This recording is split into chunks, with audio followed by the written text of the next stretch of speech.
Umaga po. Merry Christmas mga kapatid. Pakibati ang ating mga katabi ng maligayang Pasko. At welcome natin sila sa pananambahan sa umaga pong ito. Ganun din po yung mga nasa ibang lugar at kasama natin sa ating mga online services. We welcome you to All Generations Christmas Day Worship Service.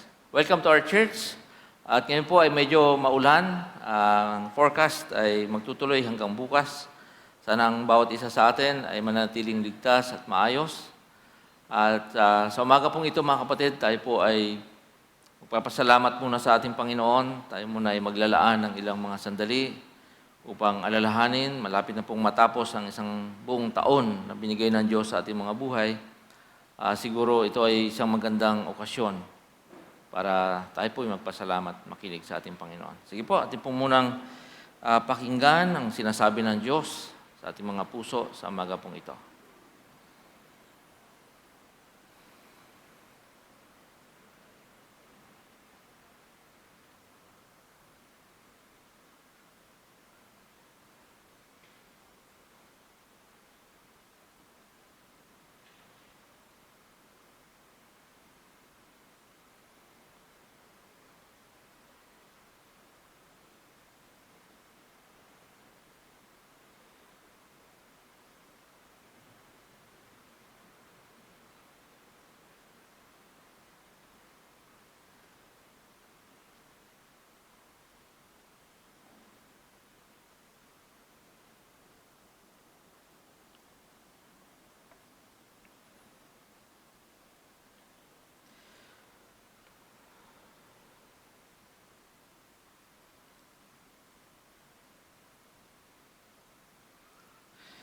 We thank you today, Lord, this rainy day, rainy morning. It's cold, and yet it reminds us, Lord, that when you were born with the animals outside. Ganyan nyo kami pinahahalagahan, Panginoon, na kahit hindi maayos ang inyong kapanganakan, still you embrace, Lord, the challenge of saving us because of your love, because of your compassion. We offer you our praises, our worship this morning, and we thank you, Lord, for the opportunity to be gathered together sa inyong bahay-sambahan, Panginoon. This is a better way to express our devotion sa inyo by being with your people in this place to celebrate the Christmas Day. Thank you, Lord, sa kalakasan, sa pagpapala, sa pag-iingat, maging sa pagkakataon, Panginoon, na alalahanin, pagdiwang ang Christmas Day. Isang okasyon kung saan inaalala namin, Panginoon, na si Jesus na inyong anak ay dumating sa mundo upang mag-alay ng biyaya ng kaligtasan. O Diyos, pakinggan niyo ang aming mga hinaing sa umaga pong ito. Higit sa lahat, Panginoon, tanggapin po ninyo ang aming pasasalamat at pagsamba sa inyo. Ito po aming panalangin sa pangalan ni Jesus. Amen. Amen. Again, mga kapatid, magandang umaga po sa inyong lahat. Welcome po sa ating pong Christmas Day. Siguro tama naman na sabihin, special worship service. Ngayon po ay Miyerkules, no? Kasi itong mga end ng December, di ba? Parang hindi mo na alam kung anong araw na. Kasi wala namang pasok. Tapos, pwede kang gumising ng tanghali, pwede kang matulog ng gabing-gabi na, no? Kasi medyo relax na itong mga panahon na to. Ayan. Relax in a sense na hindi ka pupunta sa school, hindi ka pupunta sa office, maliban na lang doon sa iba na talagang kailangan pumunta. Pero ganun pa man, medyo matraffic din. No? Very challenging din yung mga commute, yung mga travels. Yan. Christmas Day. It reminds us na people are busy.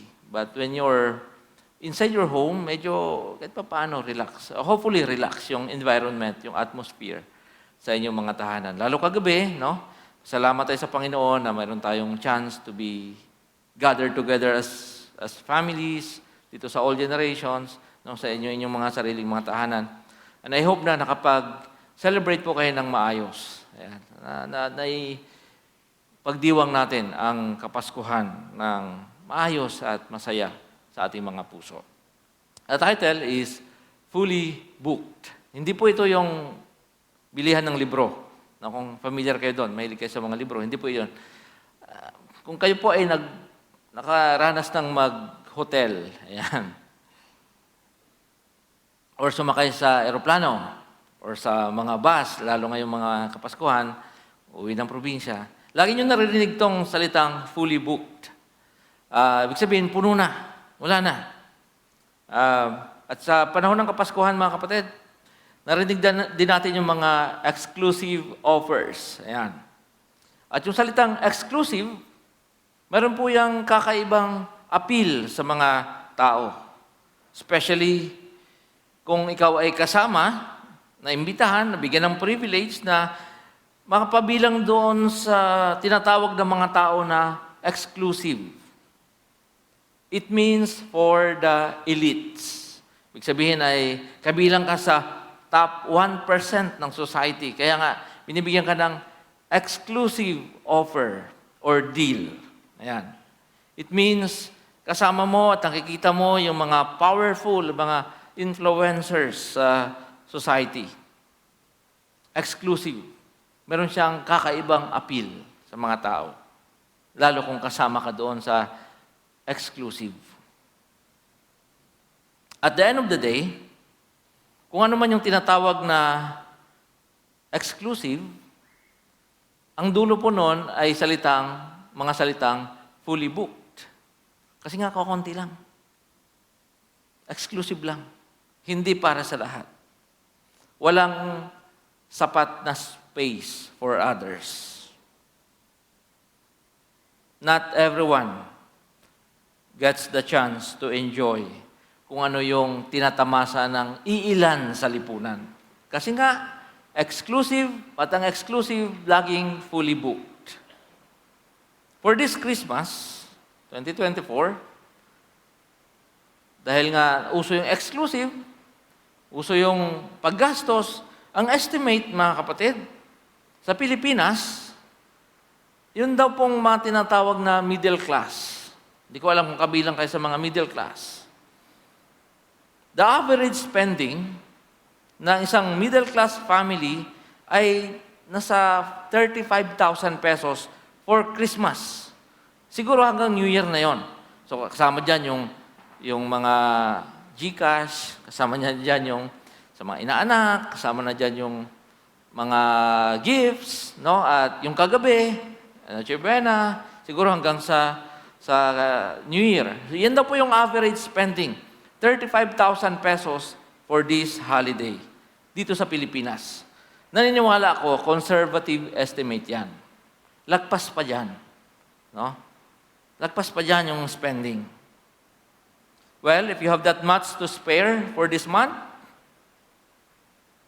hindi naman katakataka talaga kung bakit masyadong maraming tao sa lansangan. At kung kayo po ay nag-iisip na pumasyal at mag-relax sa SM Bacoor ngayong araw na to, I highly discourage you na magpunta doon dahil masyadong maraming tao ngayon kahit maulan. Based on experience. Di ba? Ganyan po ang Christmas sa Pilipinas at sa buong mundo. Christmas remains one of the most celebrated holidays sa buong mundo. Now, here's another truth about the story of Christmas. Tinaman natin yung unang Christmas. Joseph and Mary, of course, familiar naman sila sa inyo, went home to Bethlehem because of the census. May nilabas na utos na merong census o pagtatala. So, kung saan ka pinanganak nung panahon na yun, ano yung hometown mo, uwi ka doon. Now, Bethlehem, yun po yung kanilang hometown, lalo kay Joseph. Since the town was small, maliit lang po yung town ng Bethlehem. No? The visitors, dahil umuwi nga, dahil may utos yung emperador, napuno nila lahat ng mga inns, lahat ng mga hotels ay fully booked ng mga panahon na yon. Buntis si Mary, manganganak siya sa kanyang panganay. In desperation, naghanap sila ng matutuluyan, pero walang tumanggap sa kanila dahil nga lahat ay fully booked. They ended up seeking shelter outside in the animal kingdom. Doon po sila nakahanap ng bakanteng kwarto para sa kanilang dalawa, kung saan manganganak si Mary. The Bible speaks so much about this birth. Sinabi na yan ni Isaiah, sinabi na ni Micah, dami ng mga prophets sa Old Testament ang nagsasabing, mangyayari yan sa Bethlehem. Old Testament pa lang sinabi na yan. At precise yung location, Bethlehem, sa town of David. Kasi yung Messiah ay manggagaling sa lahi ni David. But there was no mention of fully booked rooms and birth in the manger. Parang nakaka-intriga nakaka-skandal na isipin na yung hari ng mga hari, yung Diyos na nagkatawang tao, would choose Bethlehem, a very small, insignificant town in Israel, as his birthplace, pero mas nilagpasan pa ng Diyos yun by being in the manger. At dahil kayo ay mga city dwellers, hindi na ninyo alam marahil, yung mga younger generation, yung ano ba ibig sabihin ng manger? Yun po yung kulungan ng mga hayop, doon sila kumakain, doon sila natutulog. Yun po yun. At doon siya ipinanganak. Para bang sa panahon ngayon, pag nanood ka ng news, dyan sa PITX, nanood ka ng news sa airport, maraming mga tinatawag na chance passenger. Tama ba? Naranasan mo na bang maging chance passenger? Antay ka kung kailan may bakante. At kung walang bakante, hindi ka makakasakay, hindi ka makakapasok sa hotel. Unfortunately for Joseph and Mary, chance passenger or chance, ano man tawag doon? Chance booker sa hotel. Pero wala ko talagang tumanggap sa kanila. What really happened noon, and why it keeps on happening now? Ano ba talaga nangyari noon? Ba't nagkaganon? Na wala man lang nagpatuloy sa sa mag-asawang ito. At bakit in so many ways, nangyayari siya hanggang sa ating kapanahunan. I think mga kapatid, kung bubuksan natin ating mga isip ngayon, ating mga puso, makikita natin na yung fully booked na mga bahay doon sa Bethlehem noon ay simbolo, it is a timeless reminder na kung ano ba talaga ang nangyayari hanggang sa kasalukuyan sa ating mga buhay at sa ating mga mundo. Dahil yan ay nagpapakita kung ano ba talaga yung mahalaga sa puso ng mga tao. What really captivates the minds and hearts of people. Yun yung hindi nila pwedeng i-give up. Sukdulang kahit ang ating Panginoon ay walang room para sa Kanya sa ating mga buhay. The world, ay tinatawag ko ditong nag-autopilot. The world has gone autopilot. We think we can achieve greatness and happiness on our own with the resources of this world. Niisip natin na kaya nating maging masaya on our own. Kaya nating maging great on our own gamit ng mga resources na available sa mundong ito. We think we can create our future. Pwede natin i-transform ang ating mga buhay into something glorious without the help of God. Hanggang ngayon, fully booked ang puso ng karamihan para sa ating Panginoon. We think if we fulfill the command from the higher ups, like Augustus, sabi niya, kailangan mag-census sa lahat ng aking nasasakupan. Kung susundin natin yon, kung tutupad tayo doon, pwede tayo mabuhay na may sense of comfort. We can live easy lives, katulad ng mga tao sa Bethlehem noon. Yung kanilang iniisip. Sundin lang natin ito. At pagkakitaan natin itong utos na to, mamubuhay tayo ng payapa at masaya. Yun yung kanilang kaisipan. Brothers and sisters, we go after optimism. Optimistic tayo masyado. By New Year, sa 2025, tataas ang sahod mo. Gaganda economy ng Pilipinas. Magiging masaya yung pamilya natin. Di ba? Optimism ang tawag doon. Forgetting that since we belong to Christ, what we really need is hope, not optimism. I think months ago, I preached about this and I told you about two kinds of future, di ba? Number one, yung sa Latin is futurum and adventus. Futurum is based on available data ngayon. Like for example, if you are investing in stock market, all you have to do is to study the technical and fundamental, yung mga graphs doon ng stock market. And you will know, tataas itong stocks na to. I'll buy this, tataas yan, based on data. Ngayon ay maulan. Futurum will tell you, tomorrow most likely it will also rain. Ganun tayo mag-isip. Tinitingnan natin yung mga pangyayari sa mundong ito, yung mga data available, yung mga previous events sa mundong ito, at pinipredict natin yung future. God is offering something. We call it adventus. Ito yung wala sa mundong ito at dumating sa atin, katulad ni Jesus. Hindi ito kayang i-manufacture ng mundong ito, mga kapatid. It comes to us as a gift from God.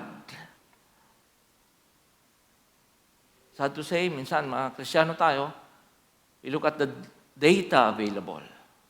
And we get optimistic sa future, forgetting that what we need is hope. And hope is from God. Hindi ho siya batay sa ano ang nangyayari dito sa mundong ito. That's why, isa sa mga tema ng Christmas ay hope. According to Jürgen Moltmann, hope is from outside of this world. Sabi ko na kanina, hindi ito na manufacture dito sa mundong ito. Ang pag-asa ay galing sa Diyos at binibigay sa atin. Galing yan sa labas ng mundong ito at dumating sa atin na hindi natin gaanong napapansin. Yung pagdating ng Diyos dito sa mundo ay hindi rin gaanong napansin. Pinanganak na doon yung hari ng mga hari, konti lang ang nakaalam. Yan po ibig sabihin ng Advent. The coming of God into the world to give salvation and hope for humanity. Mga kapatid, this is something that we can never achieve on our own. Hope, pag-asa ay biyaya ng Diyos para sa iyo. Tingnan natin kung paano yung pag-asa ng Diyos sa pamamagitan ng ating Panginoong Hesus ay dumating sa atin sa kabila ng masaklap o malungkot na katotohanan na, sabi ko na kanina, malaking bahagi pa rin ng mundong ito at puso ng mga tao ay fully booked at iniiwan pa rin ng ating Panginoon sa labas at nilalamig dahil walang magpapatuloy sa Kanya. Tingnan natin to. First, there is no room for Jesus in the world of violence and greed. Kailangan natin itong maintindihan ng gusto, mga kapatid, kasi ito yung background ng storyang ito, ng Christmas. So, kailangan natin i-contrast ngayon si Emperor Augustus, Caesar Augustus, versus Jesus, the Prince of Peace. Pag-aralan natin sino si Augustus para mas ma-appreciate natin ano ba itong decree na sinabi niya, ano ba itong command na to at kumilos yung buong mundo. Caesar Augustus, siya po yung pinakamakapangyarihang tao sa mundo ng kanyang panahon. At kung kailan ipinanganak si Jesus, yan po yung context niyan. Ang kanyang totoong pangalan was Octavian. Now, if you studied history at nakinig ka sa yung professor nung high school ka, Octavian was a famous Roman general. Yung kanyang lola ay kapatid ni Julius Caesar. So hindi ko alam, ano ba ito? Apo sa pamangkin ni Julius? Kasi lola niya, ni Octavian, at saka si Julius, yung dating emperor, ay magkapatid. Yan, basta ganun. No? At nakitaan ni Julius Caesar ng husay at galing sa pakikidigma at leadership si Octavian. Kaya nagdesisyon si Julius na i-adapt siya bilang kanyang sariling anak. So adopted po itong si Octavian ni Julius Caesar. At pinoproklama niya noong 45 BC. 45 years before Christ, sinabi na ni Julius Caesar nung siya pa ay emperor na ang hahalili sa kanya, papalit sa kanyang trono ay si Octavian. Okay? Less than a year, nung sinabi yon ni Julius, Julius was assassinated. Pinatay po siya. Now, walang king, walang emperor. Octavian joined with Lepidus and Mark Antony. Alala niyo si Mark Antony? Fernandez. Hindi, si Mark Antony yung asawa ni Cleopatra. Pinaghatian po nila yung buong Roman Empire. Tatlo sila. Now, nagkasundo si Octavian at saka si Mark Antony, sipahin natin si Lepidus. So, dalawa na lang sila. At nag-away din silang dalawa. So, there was a big war, padali natin ang sinasabi natin dito, between Antony and Cleopatra and Octavian. Outnumbered si Octavian, pero mahusay talaga siya. Madaling sabi, natalo niya si Mark Antony at saka si Cleopatra. Siya ngayon yung nag-iisang bida ng buong mundo. There was so much bloodshed and violence. Imagine niyo ito mga kapatid. Noong mga panahon na yon, at natapos nga itong gulong ito between Octavian and Mark Antony and Cleopatra noong 31 BC. Nanalo si Octavian. Siya na ngayon ang nag-iisang emperor. At ang kanyang pinangalan sa kanyang sarili ay Caesar Augustus. Yan po yung background niya. Sa maraming dekada, the world Augustus lived in and Jesus would be born into, the world of the Mediterranean basin, sa gilid ng Mediterranean Sea, dapang-dapa na po yan sa gyera. Wasak po yan sa gyera. Destruction, brutality, and immorality. Tandaan po niyo yung mga words na yun. No? War, destruction, brutality, and immorality. Yan po yung konteksto ng mundo kung saan at kailan pinanganak si Jesus. Pero, nung naging emperor si Augustus, mayroon siyang tatlong major contributions. Number 1, peace. Nag-aalay siya ng kapayapaan kasi pinatay niya na lahat ng kanyang mga rivals. So dahil wala na siyang makaaway, nagkaroon ng kapayapaan. Pangalawa, political and administrative brilliance. Mahusay talaga siya. In fairness, mga kapatid, hindi naman siya talaga entirely masamang-masama katulad ni Nero. Benevolent nga siya. Meron din siyang puso sa mga tao. Mahusay siya. Mamalakad, politics, administration, military, mahusay siyang leader. Number 3, ikinalat niya sa Roma at sa ibang mga probinsya ng Roma yung lahat ng mga perang kinuha niya sa Egypt at sa mga mayayamang bansa na kanilang nasakop. In other words, mayroon pong economic prosperity nung panahon niya. Na-restore niya yung ganda. Na namuhay sila sa kapayapaan, namuhay sila na nakikitang may mga infrastructures na ginagawa, namuhay sila na medyo masagana because of Him. Pero, mga kapatid, tao pa rin si Augustus. In fact, dahil sa kanyang husay at galing at wala nang opposition halos, nakumbinsa niya yung Roman Senate to change his name from Octavius to Augustus. Now, Augustus means the exalted or the Sacred One. Pataas ang pataas, no? Offer ng peace, offer ng prosperity, offer ng ganda ng society, ngayon magiging Diyos na.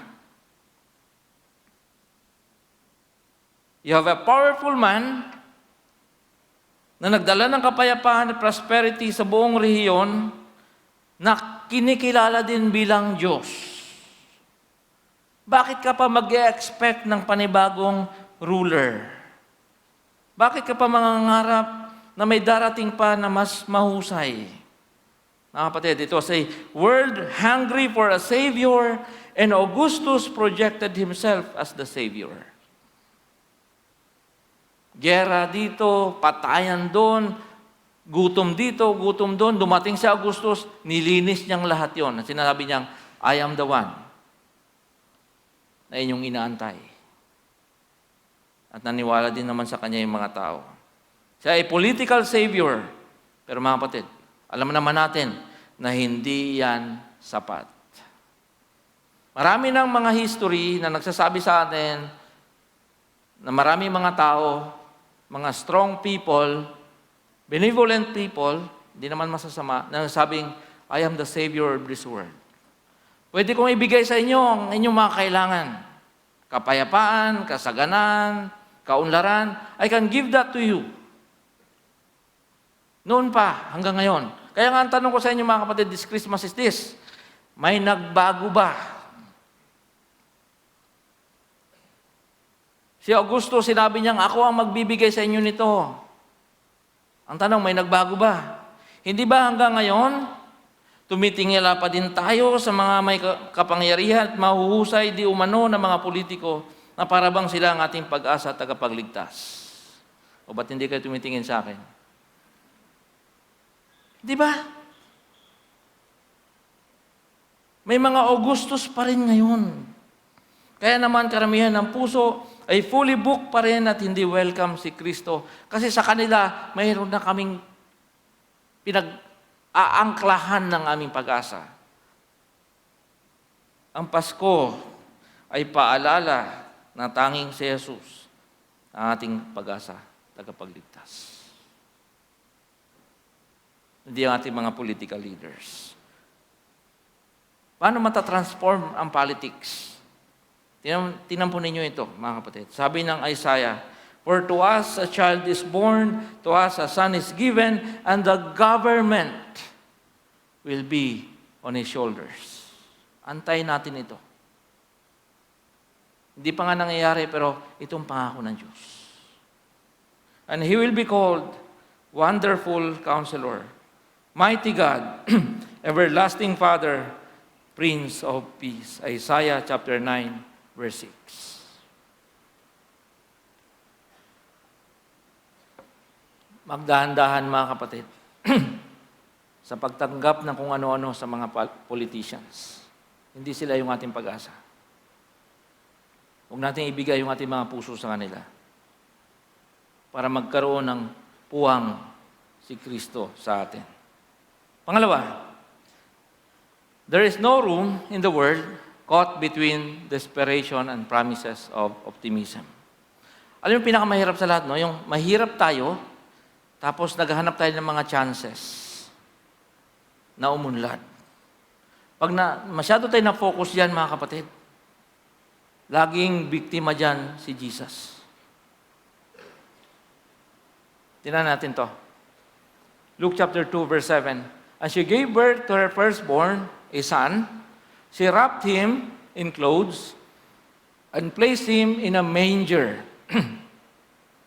Tingnan ito because there was no guest room available for them. Fully booked nga.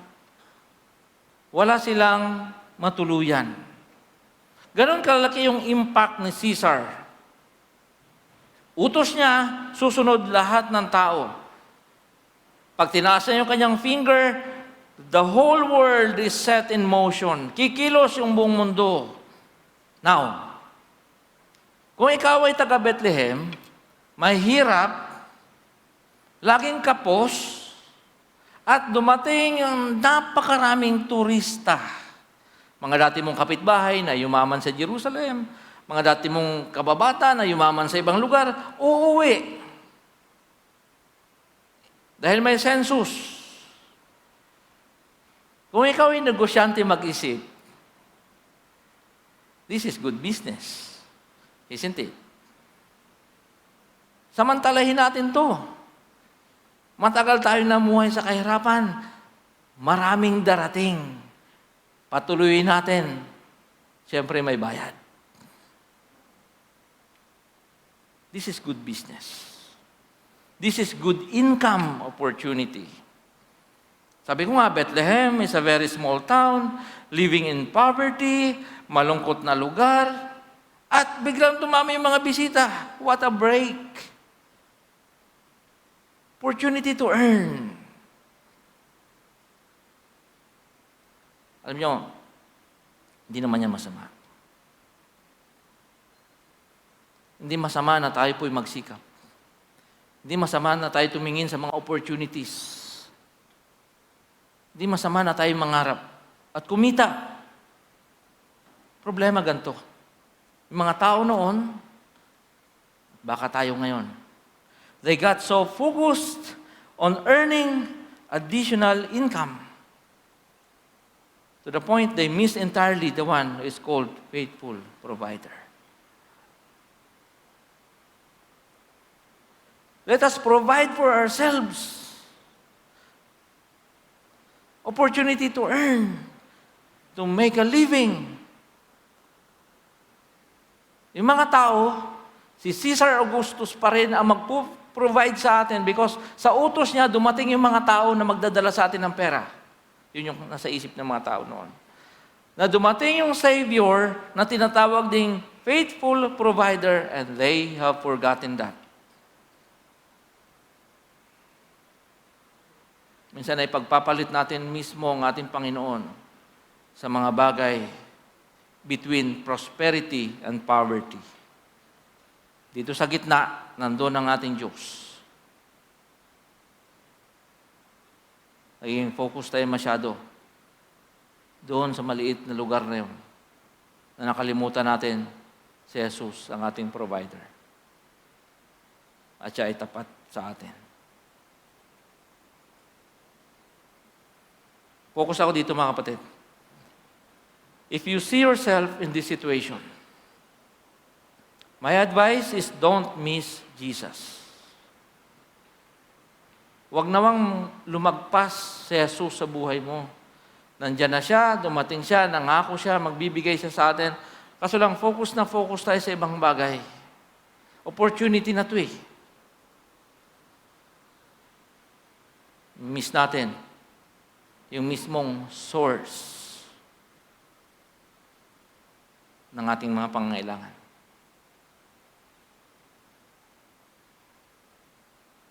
Kinuha natin lahat ng galon na may tubig, pinagpalit natin sa mismong bukal. Parang ganun. The Bethlehem folks, yung kanilang desperation was so deep, mahirap kami. Di ba? And their optimism and ambition so high that they have entirely forgotten the promise of God and the meaning of the place they lived in. Nakalimutan nila ang mga pangako ng Diyos dahil napakalalim ng kanilang agony sa buhay at napakataas ng kanilang pangarap. Nakalimutan nila ang mga pangako ng Diyos at yung mismong kahulugan ng kanilang lugar. Ano ba ibig sabihin ng Bethlehem? Ang Bethlehem po mga kapatid ay dalawang Hebrew words. It means house of bread. Beth means house. So ang pangalan mo ay Beth, ang ibig sabihin ay house. Lechem is bread. So Bethlehem means house of bread. And Jesus is the bread of life. Don't miss that. Again, hindi ho masamang magnegosyo, kumita, hindi masamang mag-overtime, hindi masamang magtrabaho, hindi masamang magkaroon ng side hustle. Sinasabi ko lang po dito mga kapatid, huwag natin kalilimutan ang pinakamahalaga sa lahat. Sa ating mga puso, nandun ang ating Panginoong Jesus. The Messiah will be born in Bethlehem. At hindi sila aware na pinanganak na nga si Jesus doon because they wanted to fill their hearts and their homes with what Caesar can give, prosperity. Dahil sa utos ni Caesar na puno ng mga bakasyonista ang Bethlehem, opportunity to earn, kick out natin si Jesus. Doon na lang siya sa animal kingdom. Let us not forget that Jesus is the one we need the most this Christmas at sa mga susunod na mga araw. Jesus can provide us our daily needs. Yan po ay constant reminder sa atin. So, ang question sa iyo ngayon, kapatid, ay ganito.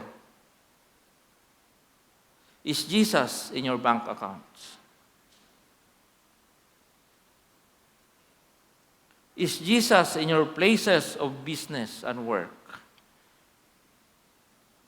while you build your career? Pastor, BIR, iba yun.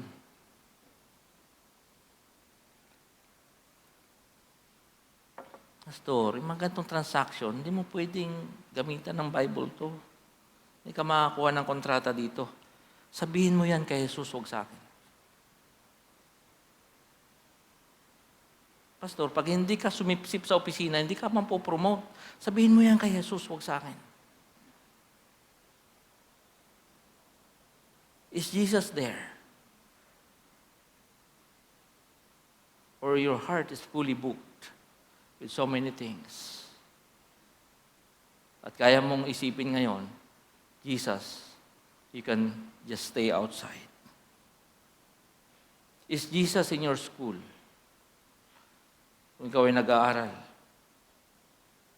At ito, lahat tayo may ganito, kahit nangungupahan tayo, nasa bahay ba natin ang ating Panginoon? Meron bang available room for Jesus in your heart? Kapatid, ang totoong success at prosperity at nagbibigay ng glory sa ating Panginoon is having Jesus as its foundation. Promoted ka, mayaman ka, praise the Lord. Just see to it. Sa taas, ilalim, dalawang gilid niya, nandun si Jesus. Yan sinasabi ng Christmas sa atin. Kasi maraming mga taong pulibok pa rin ang kanilang mga puso. Ito po yung isa pang paradox ng Christmas. Paradox pala sa Tagalog ay kabalintunaan. Para mas humirap, no? Paradox na lang. When Jesus was born, men didn't welcome Him, the animals did. Buti pa mahayop. Ay kung siksikan na sila doon, reklamo din siguro mga maliliit. Pinanganak dito, tapos mga 7 buwan mo lang ngayon, ito nang lilitsyon sa atin. No? They didn't mind.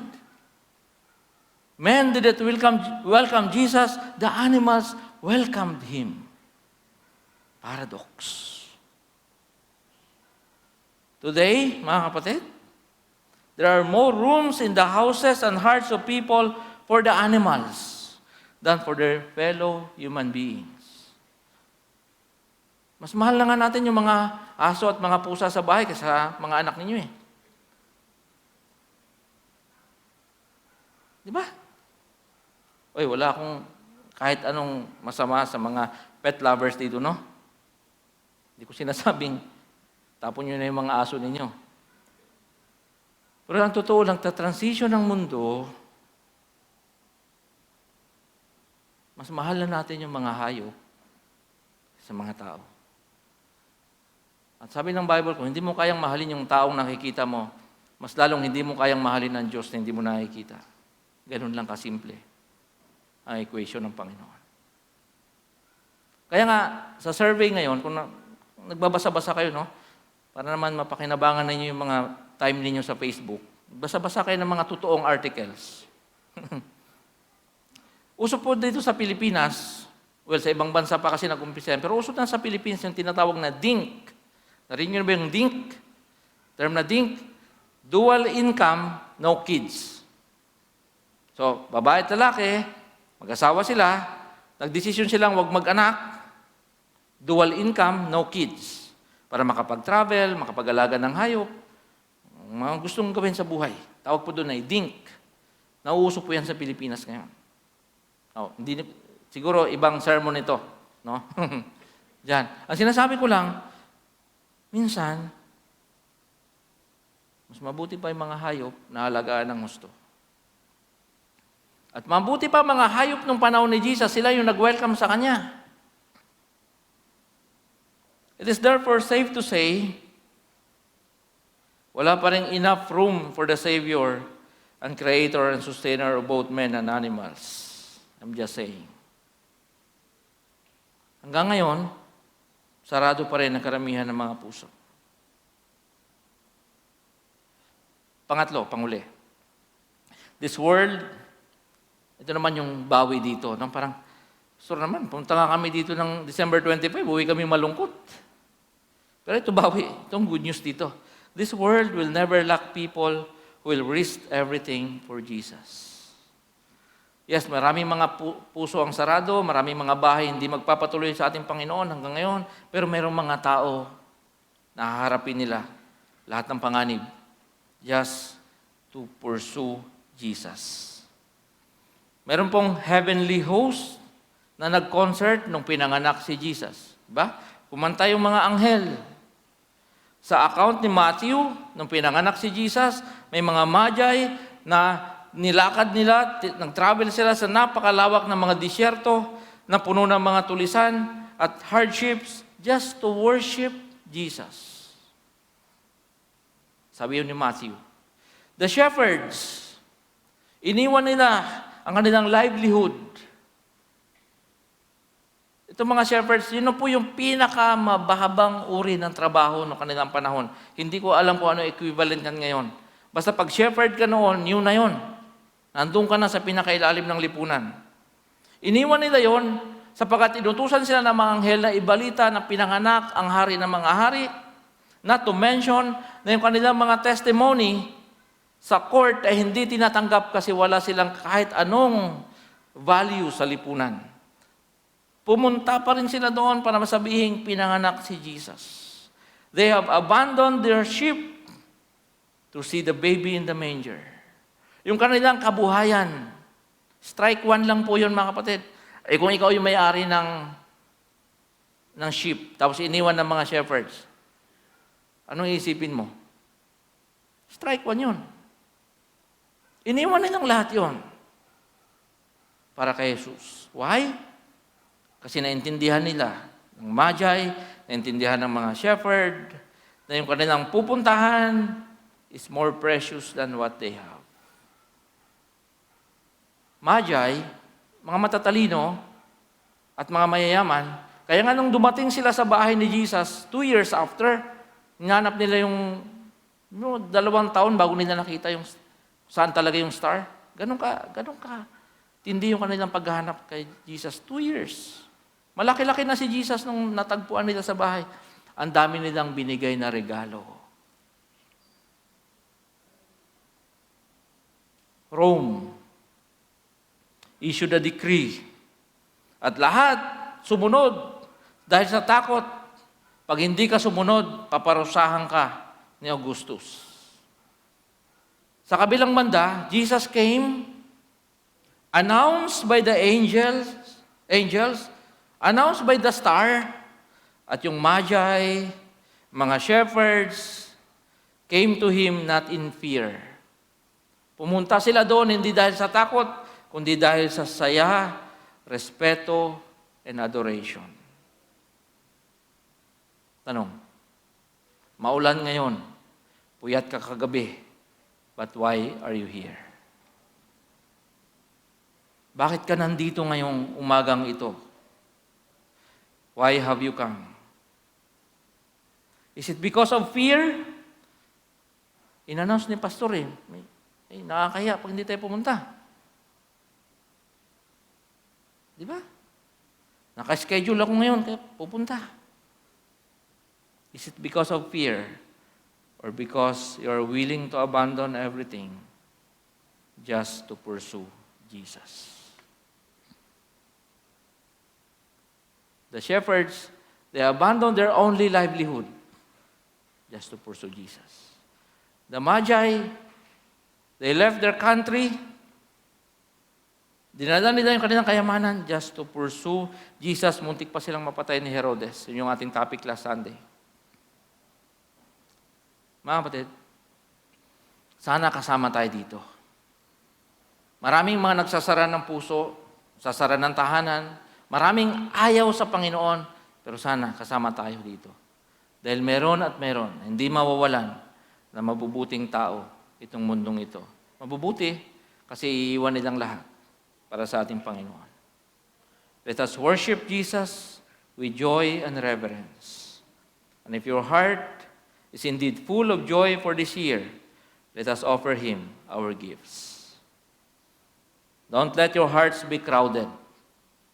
Huwag mong hayaang mapuno na kung ano-anong mga bagay yung puso ngayon. Make room for the King of Kings. Merry Christmas mga kapatid. Pagpalain tayo ng ating Panginoon. Magandang umaga po. Tayo pong natin tumayo. Let's respond to this message with this song.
for us in this. While we were still sinners, Christ died for us.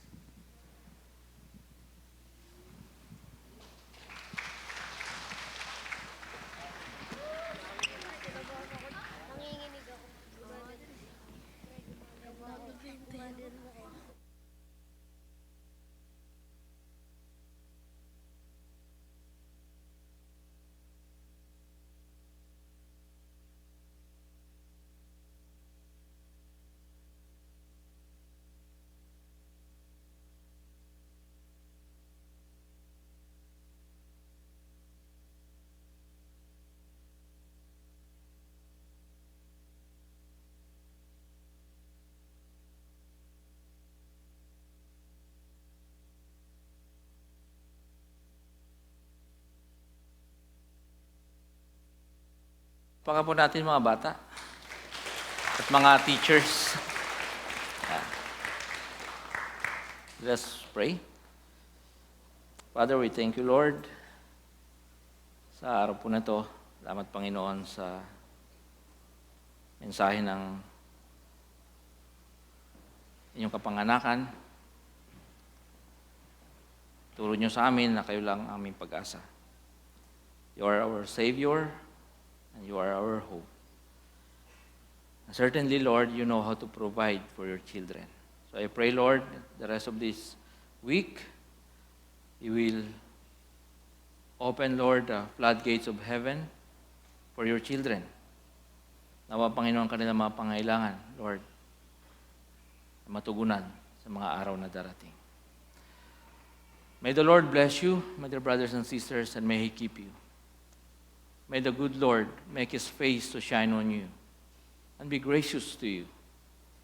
And may He lift up His countenance on you and give you peace. Amen. Amen. Merry Christmas mga kapatid. See you again next Sunday. Magandang umaga po.